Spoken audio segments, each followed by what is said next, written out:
बिस्मिल्लाहिर्रहमानिर्रहीम।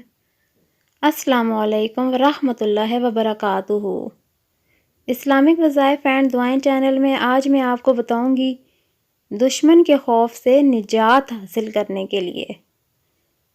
अगर किसी शख्स को हर वक्त दुश्मन से खौफ रहता हो या इसकी दुश्मनी बढ़ती जा रही हो तो दुश्मन से हिफाजत के लिए इन कलिमात को रोज़ाना 11 दफ़ा पढ़ें।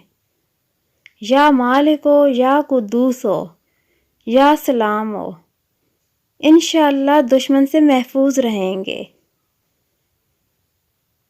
इस अमल को अपने दोस्तों के साथ ज़रूर शेयर करें। अच्छी बात आगे फैलाना सदका जारिया है। और इस्लामिक वज़ाइफ एंड दुआएं चैनल को आप सब ने ज़रूर सब्सक्राइब करना है। शुक्रिया।